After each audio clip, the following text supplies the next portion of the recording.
My birthday came and went, and uh,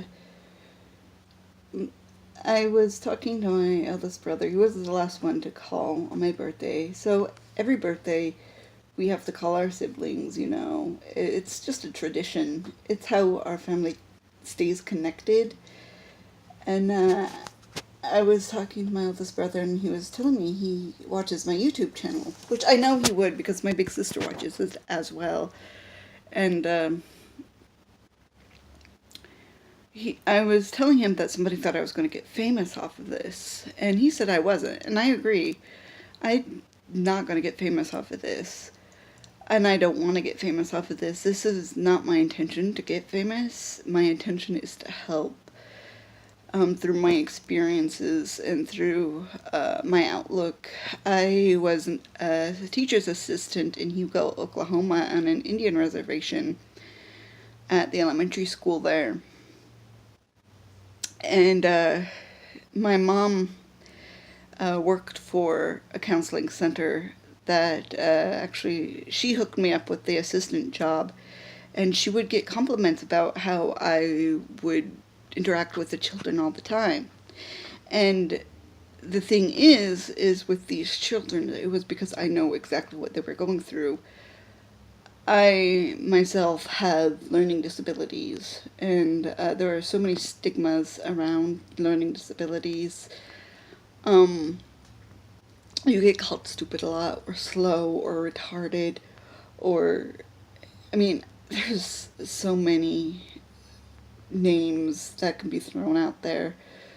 But in fact, actually, I just recently read about this that people with learning disabilities have higher IQs than those that do not. And that's like people who are depressed are actually very artsy, like they're very creative, and I'm that as well. I don't think I'm creative, but my mom says otherwise. But yeah, like I connected with those children on such a deep level.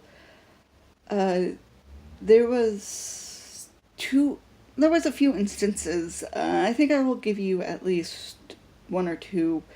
There was a girl who had has the same disorder I have with math. It's called dyscalculia. It's like dyslexia but with numbers. Sorry about the shaky camera. What it is basically your brain can't comprehend math problems. You can't do any of the math problems in your head. If it's the simplest things like, simple multiplication and addition and subtraction, then it's really no problem. It's when you get higher up that's the issue. Like, I can't just go, what is 9 times 7 in my head? My brain doesn't understand how to do it. And like, I could get tutored in it, and my brain will start freaking out, being like, I can't. I can't. Or like, I'll learn it, and then immediately my brain will just forget it. So that's also a problem. I've had to be in special education for years up until I was in senior in high school. This little girl, though, she was crying one day, and I walked over to her, and I knelt down beside her, and I go, "What's wrong?" And she goes, "I don't understand this. I don't understand any of it." And I looked down at her paper, and it was division. I can't do division either. And I look at her. I'm not going to say her name. I'll just call her Elle. And I looked at her and I go, "Elle, you need to calm down. You need to breathe. It's going to be okay. I understand."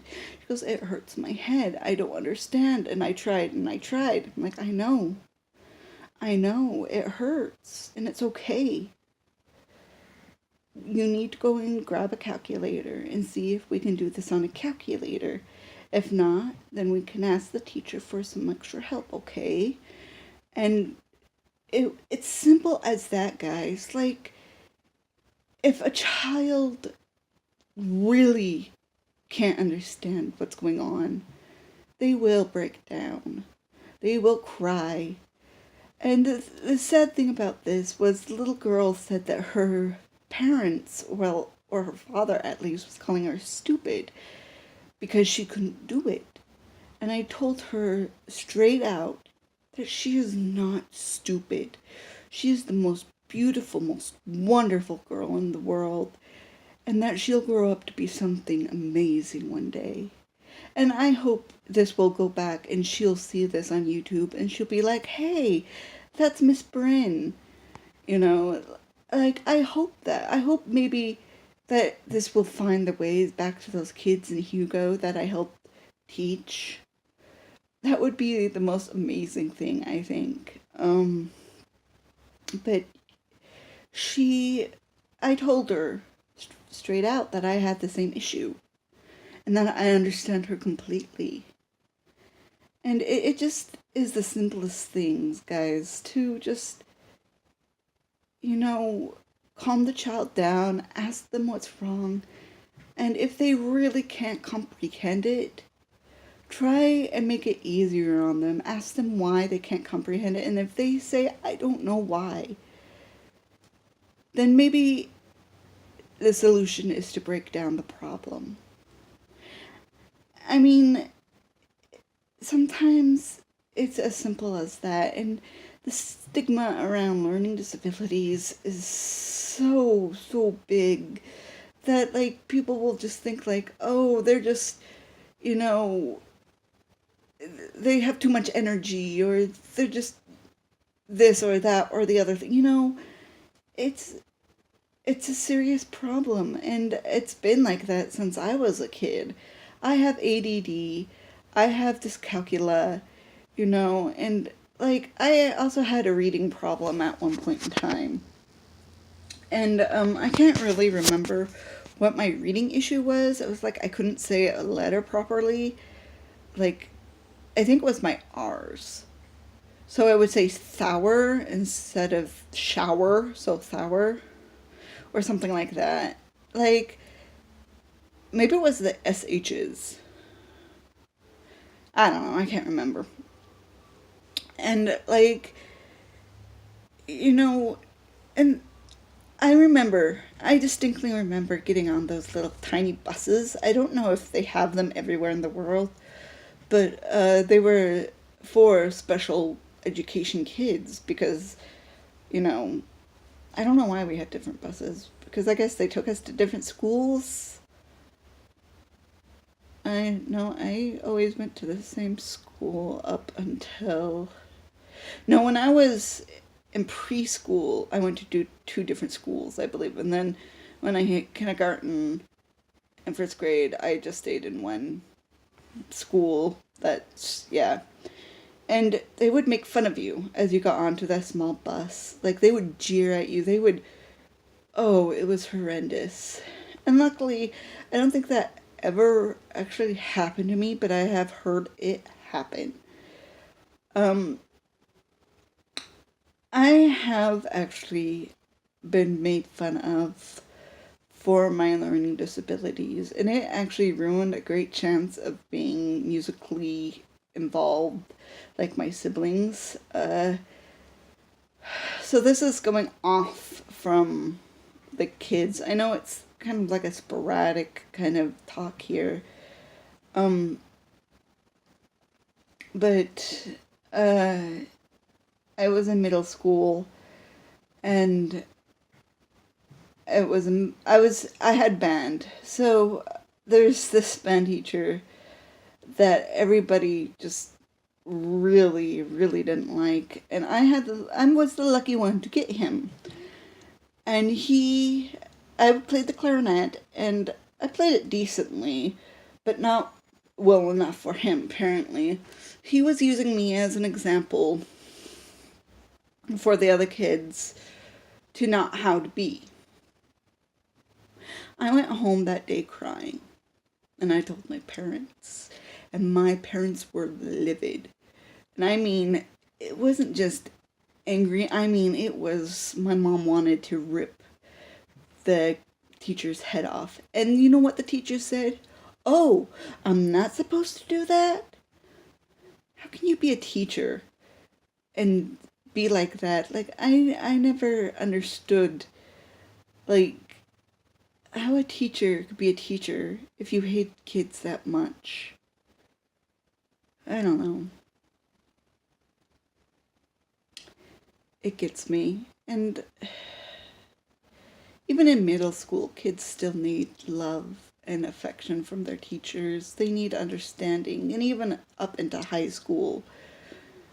I mean, it's not just little kids that need the understanding, it's everyone. I mean, even still to this day, adults and everybody needs loving and understanding and people just to be there and not somebody to jeer at them and make fun of them and mock them.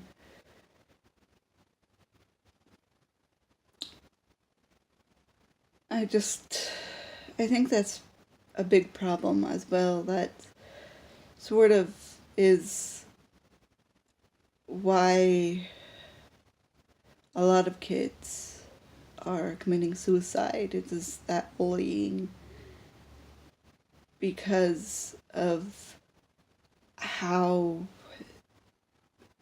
people process information, how people look. I mean, it takes many different types of flowers to make this world go round. And to see a flower die before it fully blooms is so heartbreaking. And I hope that this video can reach some of those kids out there that are struggling. And I hope they know that they are perfect as they are. That no matter the hurdle that comes at you, there are always people there to help you. It might not seem like it, but there are. And if the only out you see is to go before you bloom, take a look at your parents, your siblings, your friends, your teachers. Take a close look at those around you, because the ripple effect that you have when you go will be tremendous.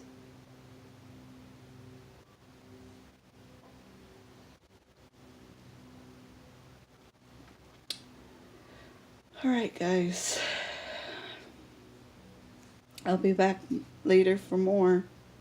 As always, be brave, be beautiful, be wonderful, be you. Bye.